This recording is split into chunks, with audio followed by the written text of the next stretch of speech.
Last যে রেকর্ডটা দিছিলাম ওটাতে হচ্ছে আমার ভয়েস আসে নাই আর কি, একটা ঝামেলার কারণে। তো তোমাদেরকে ভিডিওটা আবার করে দিচ্ছি।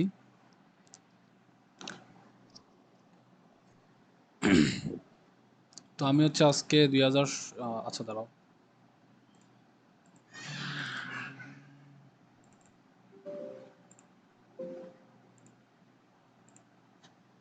তো আমি আজকে হচ্ছে তোমাদের 2017 সালের বোর্ডগুলো করাই দেবো।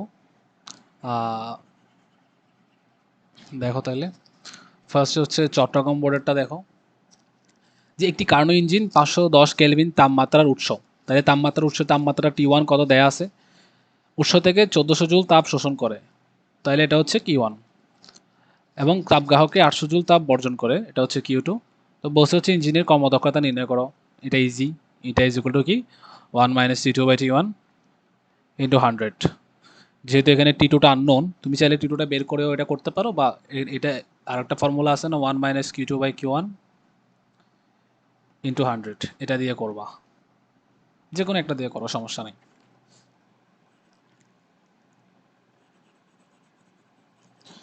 এরপরে তোমাদের ঘ নম্বরটা দেখো, বলছে হচ্ছে ইঞ্জিনের কর্মদক্ষতা 54% করতে হলে কী কী ব্যবস্থা নেওয়া যেতে পারে। তো আমাদের এই গ থেকে তোমরা একটা ইটা পাবা। গয়ের এটাটার আনসার হচ্ছে, আমি তোমাদেরকে আনসারটা বলে দিচ্ছি, এটা হচ্ছে 42.86%। গয়ের আনসারটা, মানে যে ইঞ্জিটা তোমাদেরকে এখানে দেয়া আছে। তো বলছে হচ্ছে কি, এটাকে আমাদের 54% করতে হবে।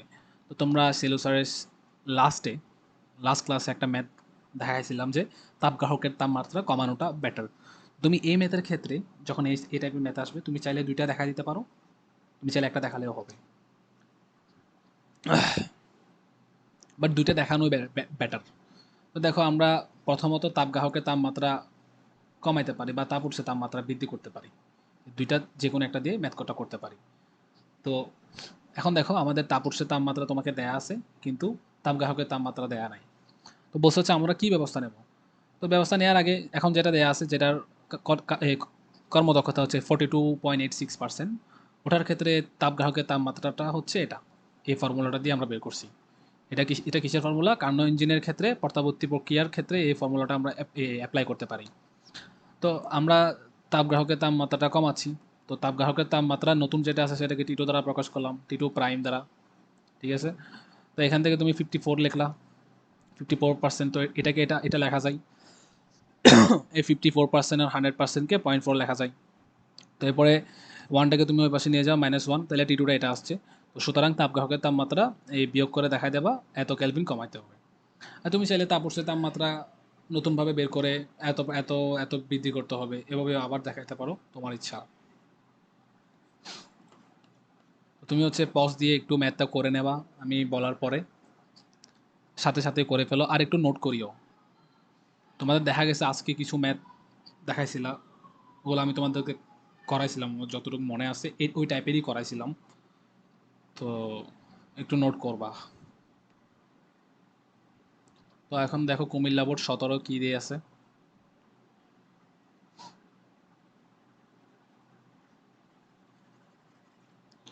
তো কুমিল্লা বোর্ড 17-তে বলতেছে হচ্ছে, পদার্থবিজ্ঞানের একজন গবেষক সকল দোষ কোটির মধ্যে একটি তাপ ইঞ্জিন তৈরি করলেন, যা কার্নো ইঞ্জিনের সাথে তুলনীয়। ইঞ্জিনটি 200 ডিগ্রি সেলসিয়াস তাপমাত্রায় তাপ উৎস থেকে, তাহলে T1 দেয়া আছে, 600 জুল তাপ গ্রহণ করে মানে Q1 দেয়া আছে, এবং তাপগ্রাহকে 400 জুল তাপ বর্জন করে Q2 দেয়া আছে। তাহলে আমাদের T1 হচ্ছে কত, এখানে T1 হচ্ছে তোমার 473 কেলভিন, আর Q1 হচ্ছে দেয়া আছে হচ্ছে 600 জুল, আর Q2 দেয়া আছে হচ্ছে তোমার 400 জুল। তো গ নম্বরে চাইছে হচ্ছে তাপগ্রাহকের তাপমাত্রা করো, মানে T2 is equal two what. তো তুমি কি দিয়ে বের করবে এটা, Q1/T1 is equal two Q2/T2, এটা দিয়ে বের করবা। কারণ এটা যেহেতু এটা একটা কার্নো ইঞ্জিনের সাথে তুলনীয়, সেজন্য এই সূত্রটা তুমি অ্যাপ্লাই করতে পারবে। এই সূত্রটা কোত্থেকে আসে, ওই যে এন্ট্রপি পরিবর্তনের একটা ফর্মুলা তোমরা পড়ো না, এটা DS is equal two Q1/T1 minus Q2/T2। তো কার্নোর ক্ষেত্রে ডিএসটা তো শূন্য, ডিএসটা শূন্য হলে Q1/T1 is equal two Q2/T2 হয়ে যায়। তো এটা দিয়ে ম্যাথটা করবা, তোমার T2 এর আনসার আসবে হচ্ছে 315.33 কেলভিন। এখন আমরা ঘ নম্বরটা দেখি। ঘ নম্বরে বলছে হচ্ছে গবেষকটি বলছে উৎসের তাপমাত্রা পরিবর্তন না করেও যন্ত্রের দক্ষতা 70% করা সম্ভব। তো এটার মধ্যে আর চট্টগ্রাম বোর্ডের মধ্যে কোনো তফাৎ নাই। উৎসের তাপমাত্রা স্থির মানে কি? তাপগ্রাহকের তাপমাত্রা কমাতে হবে, একদম ইজি। তো যেহেতু 70% করা সম্ভব বলছে, তাহলে 0.770 লিখলাম এখানে। ডিরেক্ট এটা লিখবা 0.70, 70%। 1 মাইনাস T2 প্রাইম/T1, যেহেতু উৎসের তাপমাত্রা স্থির রাখতে হবে এটা, সেহেতু আমাদের তাপগ্রাহকের তাপমাত্রা কমাতে হবে। তাহলে এখান থেকে T2 প্রাইমটা তোমার এটা বের হবে। আর তো এটার মধ্যে আমরা আগে যেটা ছিল ওটার মধ্যে তফাৎটা বের করবা। তাহলে আমাদের তাপগ্রাহকের তাপমাত্রা কত কমাইতে হবে ওটা তোমরা পেয়ে যাবো। আর T2টা কোত্থেকে পাইছি? T2টা হচ্ছে তোমার গ থেকে। আমি যে এখানে আনসার লিখে দিছি এটাই T2।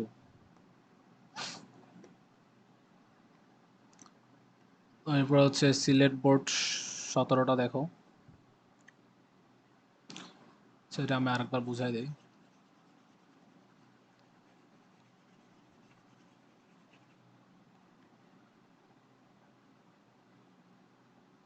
তো তো এখানে দেখো সিলেট বোর্ডে কি চাইছে, যে একটি কফি পটে নাড়ানির সাহায্যে খুব জোরে কফি নাড়া হলো। ধরো এটা একটা কফি পট, এখানে কিছু কফি আছে।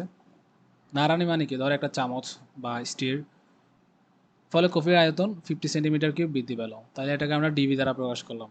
তাহলে বলছে একই সময় হতে কফি হতে 40 জুল তাপ বাইরে বের হয়ে গেল। 40 জুল, তো এটা সিস্টেম কাজ করছে, অবভিয়াসলি মাইনাস হবে।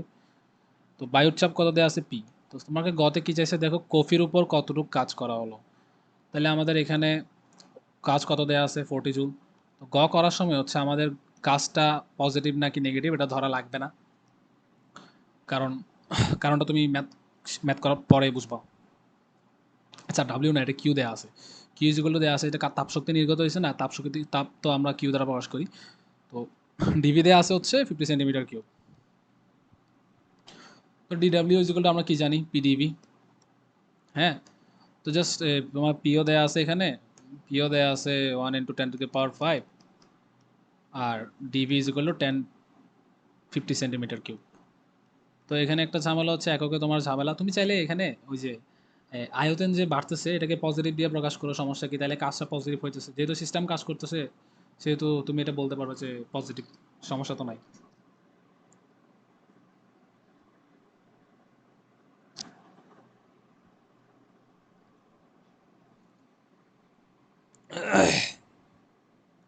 তো 50 সেন্টিমিটার কিউব এটাকে তোমাকে মিটার কিউবে নিয়ে যেতে হবে এসআই এককে। এটা কেমনে নিয়ে যাবো এটা একটু আমি তোমাদেরকে বলে দিই। দেখো এটার মানেটা কি? 50 × সেন্টিমিটার × সেন্টিমিটার × সেন্টিমিটার, 3টা সেন্টিমিটার, তাহলে সেন্টিমিটার কিউব হয়। দেখো সেন্টিমিটার থেকে মিটারে নিতে আমাদের কত দ্বারা ভাগ করা লাগে? 100 দ্বারা ভাগ করা লাগে অবভিয়াসলি। তো 50 এটাকে মিটারে কনভার্ট করলাম, × 10⁻² দিয়ে দিলাম। তো সেমলি এগুলোকে মিটারে কনভার্ট করলাম, × 10⁻² মিটার, × 10⁻² এরপর এটাকে করলাম, এরপর এটাকে করলাম।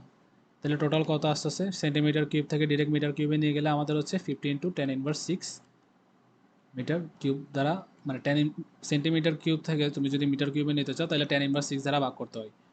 তো সিম্পলি আমরা এখানে 50 × 10⁻6 লিখে দেবো, যেটা আছে সেটাই আছে। এটা আনসার আসবে হচ্ছে তোমার 5 জুল। তো দেখো যেহেতু এটা পজিটিভ, পজিটিভটার মানে কি? তোমার কফির উপর কাজ হইতেছে, মানে সিস্টেমের উপর কাজ হইতেছে। এটা তুমি বুঝতে পারতেছো, যেহেতু আমরা ওই যে নাড়ানিটা দিয়ে ঘুরাইতেছি না, তো আমরাই কাজ করতেছি না সিস্টেমের উপর, তাহলে সিস্টেমের উপর কাজ হচ্ছে না। ঠিক আছে,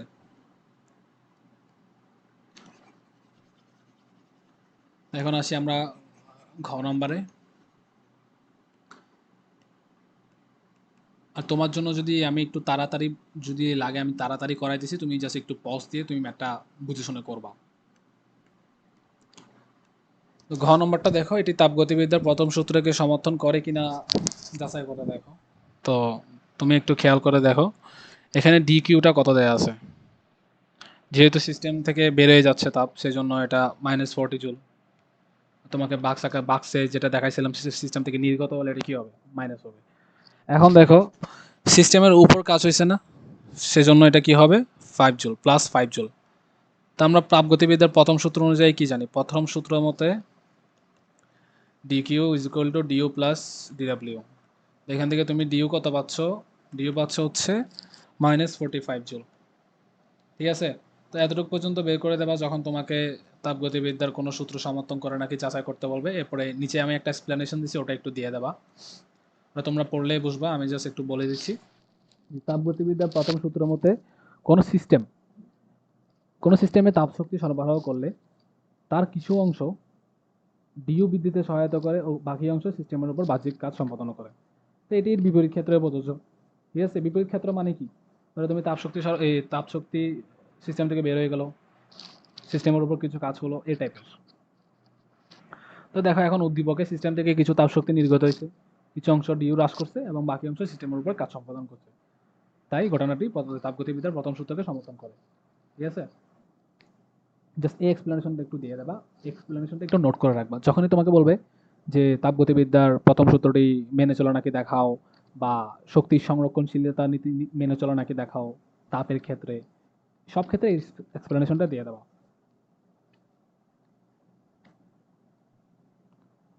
তো এখন আসো তোমাদের হচ্ছে, এটা কত নম্বর গেছে?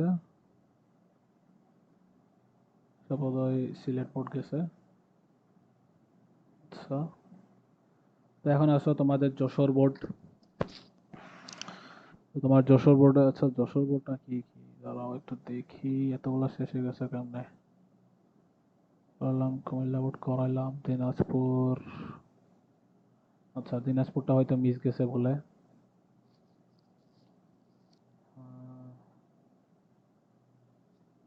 হ্যাঁ দিনাজপুরটা মিস গেছে বলে। ঠিক আছে দিনাজপুরটা দেখাচ্ছি। দিনাজপুর বোর্ডে কি বলছো দেখো, একটি তাপ ইঞ্জিনের কার্যকর পদার্থ মানে কি?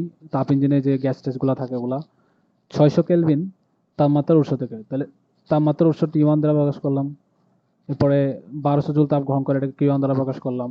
এবং 300 কেলভিন তাপমাত্রার গ্রাহকে 600 জুল তাপ বর্জন করে, এটাকে T2 আর Q2 দিয়ে প্রকাশ করলাম। বলছে তাপ ইঞ্জিনের দক্ষতা নির্ণয় করে, এটা তো সহজ জিনিস। তো গিভেন কি কি দেওয়া আছে লেখছি, এরপরে ইটার ফর্মুলাটা ইউজ করবা। তো তাপ ইঞ্জিনটি প্রত্যাগামী নাকি অপ্রত্যাগামী গাণিতিক যুক্তি সহ সিদ্ধান্ত দাও। তো একটি প্রত্যাগামী ইঞ্জিনের ক্ষেত্রে তুমি কিভাবে এটা প্রমাণ করবা?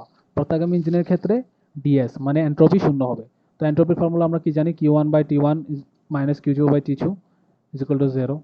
তো তুমি এই ratio Q1/T1 is equal two Q2/T2 যদি এটা হয়ে যায়, হ্যাঁ, Q1/T1 is equal two Q2/T2 হলে এটি প্রত্যাগামী ইঞ্জিন। তো উই নো প্রত্যাগামী ইঞ্জিনের ক্ষেত্রে এন্ট্রপির পরিবর্তন DS is equal two 0।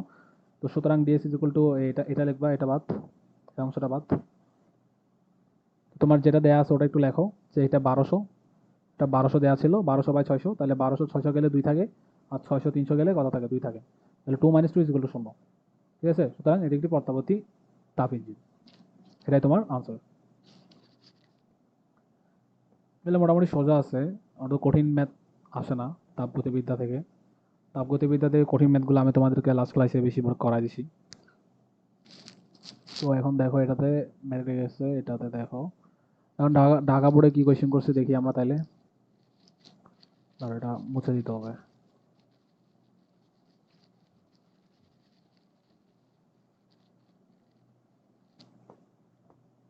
Dhaka বোর্ডে কি বলছে দেখো, শহীদ একটি ইঞ্জিন তৈরি করে দাবি করলো তার ইঞ্জিনটি কার্নো প্রত্যাগামী ইঞ্জিন। এটি উৎস হতে 1/4 তাপের 1/4 কাজে পরিণত করে। এর মানেটা কি? উৎস হতে গৃহীত তাপের 1/4, 1/4। তাহলে ডাব্লিউ ইজ ইকুয়াল টু কি হবে? Q/4। যেহেতু তাপের 1/4 মানে 1/4 অংশ কাজে রূপান্তর করে। ঠিক আছে? তো আমরা এটার একটা ফর্মুলা আমরা জানি হচ্ছে কি, W/Q। ঠিক আছে? কাজ বাই তাপ, ইটা, এটা তোমরা পাবা। তো এখানে ডাব্লিউটা যদি Q/4 হয় তাহলে Q/4 into Q, Q Q কাটা, তাহলে 1/4। তোমাদেরকে আমি একটা ম্যাথের ক্ষেত্রে টিপস লিখে দিয়েছিলাম, একটি উৎস হতে তাপের 1/4 কাজে পরিণত করলে এটা ইকুয়াল টু কত হবে, 1/4। তো ওটা আসলে এখান থেকে আসছে। তো ম্যাথ তাড়াতাড়ি করার জন্য এটা মাথায় রাখবা।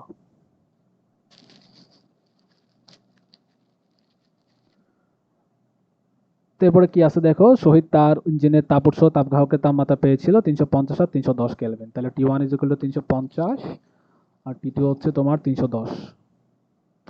আর এখানে তাপ গ্রাহকে বর্জন করছে মানে কি, তাপ গ্রাহকে বর্জন করছে মানে এটা কি তোমার হচ্ছে, এটা হচ্ছে Q2, Q2 is equal two 300 joule. তো প্রথমে চাইছে হচ্ছে তাপ উৎসের তাপমাত্রা নির্ণয় করো। তুমি চাইলে Q1/T1 is equal two Q2/T2 দিয়ে বের করতে পারো, কারণ সে দাবি করছে হচ্ছে এটি একটি কার্নের পর্তাগামী ইঞ্জিন। বাট আর একটা ওয়েতে এটা করা যায় যে ইটা is equal two 1 - Q2/Q1 into 100। তো তুমি এটা পেয়ে গেলা, কর্মদক্ষতা কত পেলা 1/4। দেখো 1/4 দেখে বোঝা যাইতেছে যে কি এটা রেশিও মানে পার্সেন্টেজের ভগ্নাংশ আকারে দেওয়া আছে, ঠিক আছে। তো সে কারণে আমাদের এটা 100 দ্বারা গুণ করতে হবে না। তাহলে 1/4 ইজ ইকুয়াল টু 1 - Q2/Q1। দেখো এটা তো এমনিই তোমাকে পার্সেন্ট আকারে দেয়া আছে, বোঝাই যাইতেছে এটা দিয়ে। তো এখান থেকে তুমি কি বের করবা, Q1টা বের করে নেবা। যেহেতু তাপ গ্রাহকে, আচ্ছা তাপ উৎসের তাপ নির্ণয় করতে চাইছে, তাপ উৎসের তাপ দেয়া, আচ্ছা ঠিক আছে। আমাদের Q1টা চাইছে, মানে Q1টা তাপ উৎসের তাপ মানে কি Q1, এখানে কিন্তু তাপমাত্রা বলা নাই, তাপ চাইছে, যার কারণে এটা Q1। তাহলে এখান থেকে Q1টা বের করবা, দেখবা হচ্ছে এটা কত আসতেছে 400 জুল। তারপরে বলছে হচ্ছে বাস্তবে দেখা গেল তার দাবি সঠিক নয়। তার দাবি কি ছিল, এটা একটি কার্নার প্রত্যাগামী ইঞ্জিন। ইঞ্জিনটিকে প্রত্যাগামী করতে কি ধরনের পরিবর্তন করতে হবে এটা এখন আমাদের এক্সপ্লেইন করতে হবে। তো তার দাবি যে বেঠিক, ফার্স্টে আমরা এটা আগে দেখি। সে বলছিল হচ্ছে এটা ইজ ইকুয়াল টু 1/4 হবে। তো এই স্পেসিফিক ক্ষেত্রে এটা ইজ ইকুয়াল টু কত আমরা বের করি, এটা ইজ ইকুয়াল টু কি 1 - T2/T1 ইন্টু 100। তাহলে 1 মাইনাস এখানে T2 কত দেওয়া আছে 310/350 ইন্টু 100। তাহলে এটা আস্তে আস্তে হচ্ছে তোমার আচ্ছা এখানে 100 কি আদৌ লাগবে, দাঁড়াও 100%, এটাকে তো আমরা এক এক এক লিখতে পারি না। 100% মানে কি এক, তাই না? মানে 100% ইজ ইকুয়াল টু 100/100 না, ইজ ইকুয়াল টু 1। তাহলে 1 মাইনাস এটা এটা তোমার 4/35 আসতেছে, ক্যালকুলেশন করে দেখো। সে কিন্তু দাবি করছে 1/4, কিন্তু আসছে হচ্ছে কি 4/35, মানে কি তার দাবি সঠিক না। তার দাবি সঠিক করার জন্য আমাদের মানে ইটা ইজ ইকুয়াল টু 1/4 করার জন্য, মানে ইটা ইজ ইকুয়াল টু 1/4 করার জন্য আমাদের কি করতে হবে, তাপ গ্রাহকের তাপমাত্রা হয়তো কমাইতে হবে, নাইলে কি তাপ উৎসের তাপমাত্রা একটু বাড়াইতে হবে। আমরা জানি তাপ গ্রাহকের তাপমাত্রাটা কি কমানোটা বেটার, যার কারণে আমরা তাপ গ্রাহকের তাপমাত্রাটা কমাবো। তাহলে আমরা এটা ইজ ইকুয়াল টু 1/4, তাহলে 1/4 লিখলাম is equal two 1 - T2'/T1। T2 prime মানে কি তাপ গ্রাহকের তাপমাত্রা, নতুনটা বের করবো। 1/4 এর জন্য তাপ গ্রাহকের তাপমাত্রা কত, তোমার T1টা তো জানা আছে, T1টা কত, T1টা হচ্ছে তোমার 350 কেলভিন। তুমি T2টা বের করবা এখান থেকে 262.5। দেখা গেছে হচ্ছে আগে আমরা পাইছিলাম হচ্ছে 310। তো সুতরাং তোমার 47.5 কেলভিন যদি তুমি তাপ গ্রাহকের তাপমাত্রা কমাও তাহলে ইঞ্জিনটি প্রত্যাগামী হবে, ঠিক আছে। তুমি এটা প্রমাণ কেমনে করবা যেটি প্রত্যাগামী হয়েছে নাকি নাই, ওই যে এন্ট্রপির পরিবর্তন শূন্য, তাহলে Q1/T1 - Q2/T2। তো আমরা Q1টা পাইছিলাম 400, T1টা 350, Q2টা 300, T2টা 262.5। এই রেশিওটা তুমি যদি করো, ক্যালকুলেট করো, তাহলে এটা শূন্য আসতেছে। এর মানে কি আমাদের এটি কার্নো ইঞ্জিন বা প্রত্যাগামী ইঞ্জিন হয়ে গেছে, ঠিক আছে। তো এরপরে আসি হচ্ছে আমরা ঢাকা বোর্ড গেল না, ঢাকা বোর্ড রাজশাহী বোর্ড গেছে,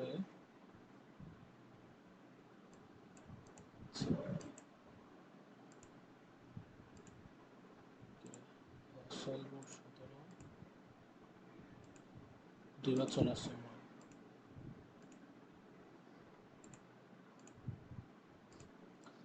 তো এখন আমরা যশোর বোর্ডটা দেখি।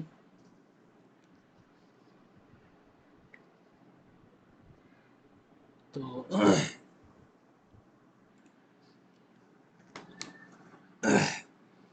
তো যশোর বোর্ডে কি বলছে দেখো।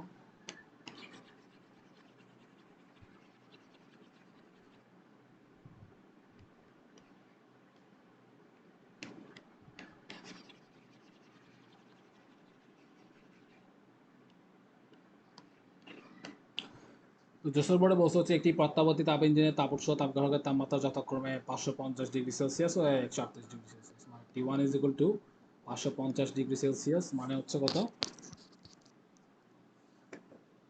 823 কেলভিন, আর T2 হচ্ছে 411 কেলভিন।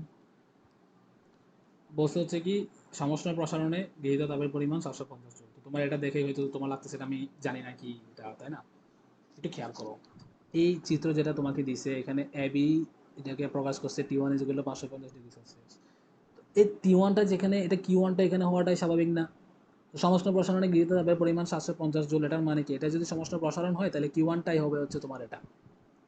তাহলে আমরা Q1 কত পাইছি? তাপ উৎসের মানে তাপ উৎস থেকে বর্জনকৃত তাপের পরিমাণ হচ্ছে 750 জুল। তো Q2 টা আমরা জানি না। এখন বলছে উদ্দীপকের তাপ ইঞ্জিনের তৃতীয় ধাপে এন্ট্রপি পরিবর্তন নির্ণয় করো। তৃতীয় ধাপে, তো আমরা তো এটা জানি যে এন্ট্রপি পরিবর্তনের সূত্র আমরা কি জানি? Q1/T1 = Q2/T2। এটা তো আমরা জানি। এখন দেখো এখানে বলছে হচ্ছে এটি একটি প্রত্যাবর্তী তাপ ইঞ্জিন। প্রত্যাবর্তী তাপ ইঞ্জিনের ক্ষেত্রে আমরা কি জানি? এন্ট্রপির পরিবর্তন শূন্য। শূন্য = Q1/T1 - Q2/T2। তো এখান থেকে কি লেখা যায়? Q1/T1 = Q2/T2। এখন আরেকটা জিনিস খেয়াল করে দেখো যে আমাদের কি এটা লাগবে নাকি আমাদের থার্ড স্টেপেরটা লাগবে? দেখো এই ফর্মুলা, এই যে আমাদের এই যে ফর্মুলাটা আছে, এই ফর্মুলাটা তো পুরোটার জন্যই, তাই না? হ্যাঁ, আমাদের বলছে শুধু থার্ড স্টেপের জন্য। থার্ড স্টেপের জন্য এটা কি হবে? আমরা এন্ট্রপির সূত্র কি জানি? ds = 3 নম্বরের জন্য তোমার হবে Q2/T2। কেন Q2/T2? এইখানে T2 তো তোমার এখানে দেয়াই আছে, T2 এখানে দেয়া আছে, তো T2 এর ক্ষেত্রে কি হবে? তোমার Q2 অবভিয়াসলি, তাই না? তাহলে Q2/T2, কিন্তু আমাদের Q2 তো জানি না। তুমি চাইলে Q2 টা বের করে করতে পারো। আর তুমি একটা জিনিস এখানে খেয়াল করছো অবশ্যই, Q1/T1 = Q2/T2। তাহলে Q2/T2 কে কি লেখা যায়? Q1/T1। তাহলে Q1 দেওয়া আছে 750, T1 দেওয়া আছে 800 সামথিং। তো এটার আনসার হবে হচ্ছে তোমার 0.911 জুল পার কেলভিন। ঠিক আছে, আশা করি বুঝছো। পজ দিয়ে হচ্ছে আমি পজ দিয়ে তোমরা এগুলো একটু নোট করে ফেলবা।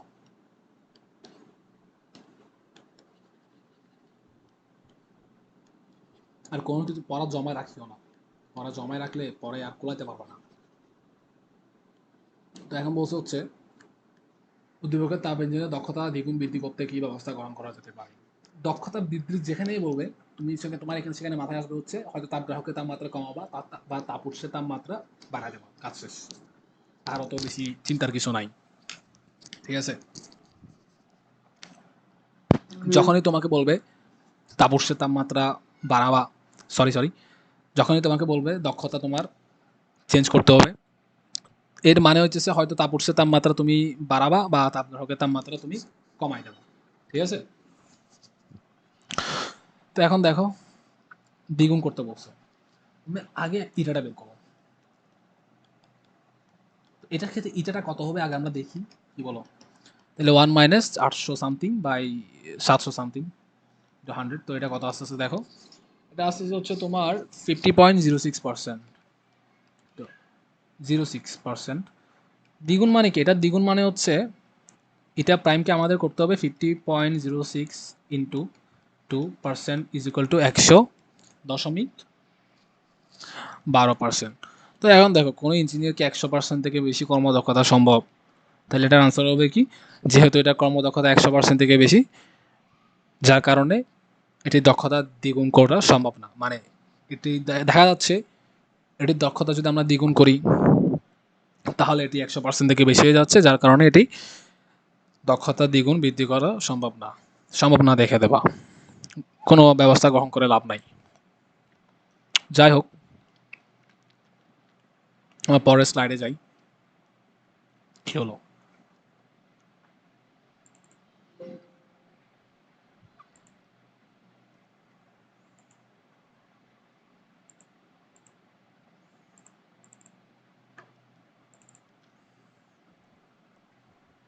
তো আসো আমাদের রাজশাহী বোর্ড 17 কি বলছে দেখি।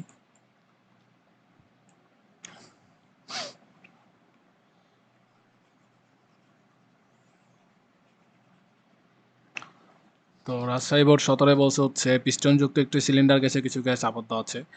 300 প্যাসকেল স্থির চাপে ধীরে ধীরে 600 জুল তাপ শক্তি সরবরাহ করায় সিস্টেম কর্তৃক সম্পাদিত কাজের পরিমাণ 900 জুল। সিস্টেম কর্তৃক সম্পাদিত কাজ, যেখানে তুমি সিস্টেম কর্তৃক সম্পাদিত কাজ দেখবা সেখানে ডিডাব্লিউ কত হবে? DW = plus 900 joule. 900 জুল তোমাকে দেয়া আছে, তাপ শক্তি সরবরাহ করছে। তো এটা আমরা পরে লিখে আগে ওটা করি। বলছে হচ্ছে গ্যাসের আয়তনের পরিবর্তন নির্ণয় করো। তাহলে আমরা ডিডাব্লিউ কি জানি? পিডিভি। ডিডাব্লিউ এখানে কি পজিটিভ, পি এখানে কত দেওয়া আছে 300 প্যাসকেল। পি এর ক্ষেত্রে কোনো প্লাস মাইনাস ধরার দরকার নাই। তো এখানে এসআই একক প্যাসকেল থেকে আবার newton per metre metre inverse টুতে করতে যেও না, কারণ প্যাসকেল আর newton per metre inverse two same জিনিস। তাহলে এখান থেকে ইজিলি ডিপিটা বের করবা, কি দিয়ে 900/300, তাহলে কত আসছে 3 মিটার কিউব। এসআই এককে তোমার আয়তনটা মিটার কিউবে প্রকাশ করে, ঠিক আছে। তাহলে ঘ নম্বর আমাদের গেল। এখন ঘ নম্বরে আসি। ঘ নম্বরে বলছে হচ্ছে কি, এটা কি সংরক্ষণশীল নীতিটি লঙ্ঘিত হয় না। তোমার এটা তো ওই ওই যে চট্টগ্রাম নাকি কোন একটা বোর্ডে করলাম এটার মতোই।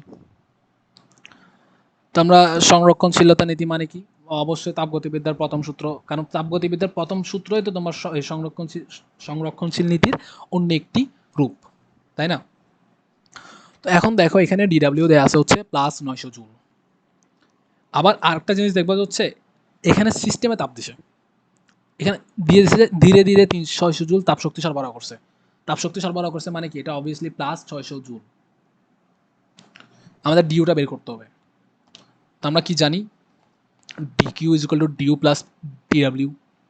তো এখান থেকে ডিউটা বের করবার, ডিউটা কত আসতেছে তোমাদের হচ্ছে -300 জুল। এক্সপ্লেনেশন কোনটা হবে, যেটা বলছিলাম এখানে আমি একটা ছবি দিছি, ওটা দেখে এক্সপ্লেনেশনটা একটু লিখে রাখো, কারণ এই এক্সপ্লেনেশনটা তোমার লাগবে। কি বলছে দেখো, তাপগতিবিদ্যার প্রথম সূত্র অনুযায়ী সিস্টেমে যখন তাপশক্তি সরবরাহ করা হয় তার কিছু অংশ অন্তঃস্থ শক্তি পরিবর্তন করে এবং বাকি অংশ সিস্টেম তার পরিবেশের উপর কাজ সম্পাদন করে। উদ্দীপকের ক্ষেত্রে দেখা যায় তুমি যেটা হয়েছে যে -300 জুল আসছে এটা আসছে এগুলো একটু এক্সপ্লেন করে দেবা, এরপরে তোমাকে নাম্বারটা দিয়ে দেবে। বাট এই জিনিসটা, এই যে এখানে একটা অংশ আছে তাপগতিবিদ্যার প্রথম সূত্রের ক্ষেত্রে, এটা একটু লিখি, হ্যাঁ, এটা লিখলে তোমাকে মার্কসটা দিয়ে দেবে। আর এটা একটু দেখা দেবা যে এটা কেমনে আসছে, ঠিক আছে।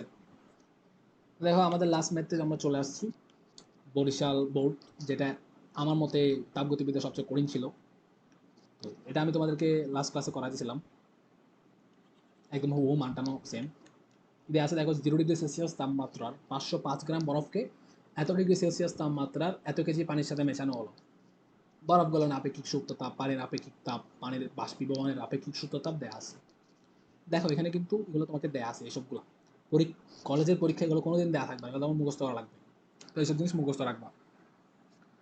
তো হল ক্রিয়া কি, এখানে ক নম্বর, এটা হচ্ছে তোমার অন্য অধ্যায়ের কোশ্চেন, এটা নিয়ে তোমার চোখ এদিক দিকে চোখ দেওয়ার দরকার নেই। এখন দেখো গ নম্বরটা দেখি আমরা, উদ্দীপকে শুধুমাত্র বরফ গলার ফলে এন্ট্রপির পরিবর্তন কত। এরকম তো ম্যাথ তোমাদেরকে অনেকবার করাইছি আমি। বরফ গলার ক্ষেত্রে আমরা কি জানি, ds1 = dq/t, এটা এন্ট্রপির সূত্র আমরা জানি। তো বরফ গলানোর ক্ষেত্রে ডিকিউটা কি হয়ে যাবে, m × lf। lf মানে কি, তোমার বরফ গলনের ক্ষেত্রে আপেক্ষিক সুপ্ততাপ 3,36,000। আমার এখানে এমও দেয়া আছে, এমকে কেজিতে প্রকাশ করছি। এরপরে আপেক্ষিক সুপ্ততা দ্বারা গুণ করবা, এরপরে 0°C তুমি কেলভিনে নিলে 273 কেলভিন। আনসারটা আস্তে আস্তে আস্তে হচ্ছে 621.54 জুল পার কেলভিন। এটা হচ্ছে তোমার এন্ট্রপির পরিবর্তন। এরপরে গ গ নম্বর গেল। এরপর ঘ নম্বরটা দেখো, তুমি কিভাবে উদ্দীপকের মিশ্রণের মোট এন্ট্রপির পরিবর্তন নির্ণয় করবা, কিভাবে বের করবা। তোমাদেরকে বলে দিছি, এটাতে 3টা প্রসেস আছে, লাস্ট ক্লাসে করাই দিয়েছিলাম। ds1 + ds2 + ds3 করবা। লাস্ট ক্লাসে আমি আরেকটাও এক্সট্রা কাজ করছিলাম, হচ্ছে কি মিশ্রণের তাপমাত্রা বের করবা। মিশ্রণের তাপমাত্রা বের করা ছাড়া এটা তুমি বের করতে পারবা না, বুঝছো। এই ম্যাথটা একটু ভালোভাবে নোট করবা, এটা তোমাদের হয়তো টেস্ট ম্যাথে চলে আসতে পারে যদি কোয়েশ্চেন করি না, ঠিক আছে। তো এই পর্যন্ত আমাদের আজকের ক্লাস। সবার জন্য দোয়া করিও, বেস্ট অফ লাক।